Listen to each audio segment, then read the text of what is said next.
এই মেয়োনিজটা ছাড়া রেস্টুরেন্টের সকল আইটেমই একদম অপূর্ণ থেকে যায়। আপনি বাসাতে মেয়োনিজ তৈরি করতে গেলে বারবার ফেটে যায়। তো আজকের ভিডিওতে এই ধরনের গোপন টিপস নিয়ে আলোচনা করা হবে। ইনশাল্লাহ সম্পূর্ণ ভিডিওটি দেখুন ও শিখে নিন। আসসালামু আলাইকুম সবাইকে, সবাই কেমন আছেন? আশা করি সবাই ভালো আছেন। তো আজকে আমি আপনাদেরকে দেখাবো কিভাবে আমরা রেস্টুরেন্টে মেয়োনিজ তৈরি করে থাকি। প্রথমে আমি এখানে 200 গ্রাম রসুন নিয়ে নিলাম ব্লেন্ডারের জগের ভিতরে। তো 1 বাটির পরিমাণে আমি এখানে সয়াবিন তেল দিয়ে দিলাম। তো আমি এখানে 5 লিটার তেল নিয়েছিলাম, সয়াবিন তেল, সেখান থেকেই দিয়েছি মূলত। এখন আমি রসুনটাকে ভালো করে ব্লেন্ড করে নিব। তো এখন আমি 100 গ্রাম পেঁয়াজ দিয়ে দিব। এখানে পেঁয়াজটা কিউব করে কেটে রাখছিলাম, এখন হচ্ছে দিয়ে দিচ্ছি, দেখেন। এরপরে আমি এখানে মরিচের সস দিয়ে দেবো। তো এটা আমি নিজে তৈরি করছিলাম। তো এখানে আপনারা চাইলে নাগা আচার অথবা চিলি ফ্লেক্স ব্যবহার করতে পারেন, কোনো অসুবিধা নেই। আমি এখানে এখন দিয়ে দিব জলপাই আচার, 200 গ্রামের মতো ব্যবহার করেছি আমি।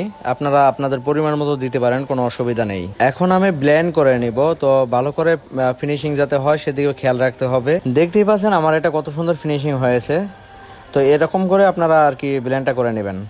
এখন আমি একটা বক্স নিয়েছি। তো এখানে আমি এখন 9টা ডিম ভেঙে দিয়েছি, দেখতেই পাচ্ছেন, 5 লিটার তেলের জন্য। এর ভিতরে এখন হচ্ছে দিয়ে দিব আমি গুঁড়া দুধ, 100 গ্রাম পরিমাণে দিয়েছি এখানে। এখন লবণ দিয়ে দিব। তো লবণের এখানে আমি 50 গ্রাম লবণ নিয়েছি। তো অর্ধেক এখন দিব আর অর্ধেক পরবর্তীতে যদি লাগে সেই ক্ষেত্রে আমি ব্যবহার করব। এখানে আমি এখন 300 গ্রাম চিনি দিয়ে দিছি এখানে। তো আমার এখানে মোটমাট হাফ কেজির মতো আর কি চিনি লাগছে। তো আপনারা এটা কতটুকু চিনি খান সেটার উপর ডিপেন্ড করে আপনারা মেয়োনিজে চিনিটা দিবেন। তো আমার ইনগ্রেডিয়েন্টসগুলো দেওয়া শেষ হয়ে গেছে। এখন একটা হ্যান্ড মিক্সারের সাহায্যে আমি ভালো করে মিক্স করে নিয়েছি। তো এরপরে আমি অল্প পরিমাণে করে আর কি তেলটা দিব। প্রথমে আর কি যত কম পারেন একদম স্লোলি আর কি তেলটা ঢালবেন আর হচ্ছে মিক্স করবেন। আমার হাতের দিকে খেয়াল করবেন, তাহলে হয়তো বা বুঝতে পারবেন যে আমি একদম কম পরিমাণে আর কি তেলটা ঢালি। দেখতে পাচ্ছেন যে একদম কম পরিমাণে। তো আপনারা এভাবে করে আর কি প্রথমে মেয়োনিজটা তুলবেন। এর পরবর্তীতে আপনারা একটু বেশি পরিমাণে তেল দিয়ে আপনারা করতে পারবেন, কোনো অসুবিধা নেই। মেয়োনিজ করার সময় মূলত ফেটে যায় এটার কারণেই যে অনেকে আর কি না বুঝে বেশি পরিমাণে তেল ঢালেন, সেই ক্ষেত্রে মেয়োনিজটা ছেড়ে দেয়। একদম অল্প অল্প করে তেল ঢালবেন, আবার হচ্ছে মিক্স করবেন, আবার তেল ঢালবেন, আবার মিক্স করবেন, তাহলে হবে কি আর ফাটবে না, ঠিক আছে? মাশাআল্লাহ, দেখতেই পাচ্ছেন আমার মেয়োনিজটা কতটা ঘন হয়েছে। তো এরকম করে বাসাতে ট্রাই করবেন, ইনশাল্লাহ হবে আশা করি। আর দেখেন কতটা ঘন হয়েছে। তো এখন আমি এখানে ভিনেগার দিয়ে দিব। তো ভিনেগারটা দিব আমি দীর্ঘ সময় যাতে রাখতে পারি, সেই জন্য আর কি ভিনেগারটা মূলত দিতেছি। আপনাদের অনেকের বাসায় হয়তো বা ভিনেগার থাকবে না, সেই ক্ষেত্রে আপনারা লেবুর রসটাও এখানে ব্যবহার করতে পারবেন, সাথে লেবুর ফ্লেভারটাও পাবেন। এখন যেই পর্যন্ত আমরা করতে পেরেছি, এরপরে যদি এখান থেকে আপনারা গার্লিক মেয়োনিজ তৈরি করতে চান, সেই ক্ষেত্রে আপনারা একটা কাজ করবেন।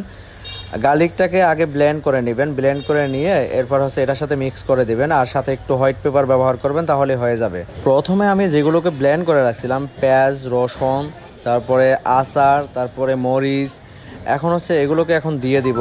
আপনাদের মনে আছে কিনা আমি জানি না যে প্রথমে কিন্তু আমি এগুলো ব্লেন্ড করার সময় সয়াবিন তেলটা ব্যবহার করেছিলাম। তো আপনারা এটা দিয়ে করবেন, আর তাহলে হবে কি আপনার পানিটা ব্যবহার করা লাগবে না। এখন ভালো করে মিক্স করে নিব আর সাথে অ্যাড করে দিব চিলি সস। চিলি সস যে কোনো কোম্পানিরটা ব্যবহার করতে পারেন, কোনো অসুবিধা নাই। আমি একটু বেশি পরিমাণে চিলি সস দিব, কারণ হচ্ছে আমি 5 লিটার তেলের মেয়োনিজ করতেছি। এখন আবার আমি মিক্স করে নিব। দেখতেই পাচ্ছেন আমি মিক্স করে নিচ্ছি।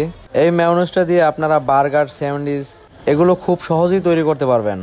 এখন আমি সাথে কিছু ইউলো মাস্টার পেস্ট দিয়ে দিব কিছু পরিমাণে। দেখতেই পাচ্ছেন আমি প্রায় 2 টেবিল চামচ পরিমাণে দিয়েছি।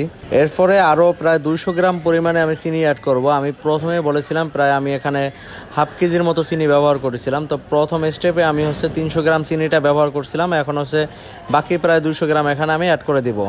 তো চিনিটা দেওয়ার পরে এখন হচ্ছে মিক্স করে নেব ভালো করে। এরপর হচ্ছে বাকি যে লবণটা ছিল, মানে প্রথমে যতটুকু লবণ ব্যবহার করেছিলাম এর অর্ধেক রেখে দিয়েছিলাম, তো সেই লবণটা এখন হচ্ছে আমি দিয়ে দিব। এখন আমি হোয়াইট পেপার দিয়ে দিব। তো 1 টেবিল চামচের একটু কম পরিমাণে আমি এখানে দিয়ে দিব। আপনারা চাইলে কম বেশি করে নিতে পারেন, কোনো অসুবিধা নেই। এখন আমি ভালো করে মিক্স করে নিব। তো মিক্স করা হয়ে গেলে আমার মেয়োনিজটা রেডি হয়ে যাবে। আমি মাঝখান দিয়ে টেস্ট করছিলাম, ওটা কেটে দিয়েছি ভিডিওটা, তো সেই জন্য আর কি আমি বুঝলাম যে হয়ে গেছে। এখন আপনাদেরকে দেখানোর জন্য আমি একটা প্লেট আর একটা চামচ নিয়ে দেখাবো যে কতটা ঘন হয়েছে আমার মেয়োনিজটা।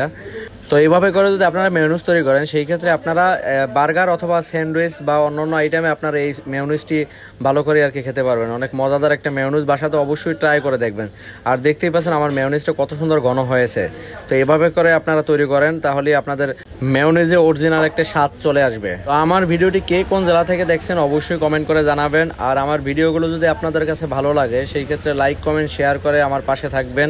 আর অবশ্যই আমার ভিডিওটি শেয়ার করবেন। শেয়ার করলে হবে কি, এই ভিডিওটা অনেকের কাছে পৌঁছে যাবে, তারাও শিখতে পারবে যে কি করে একটা পারফেক্ট মেয়োনিজ তৈরি করতে হয়।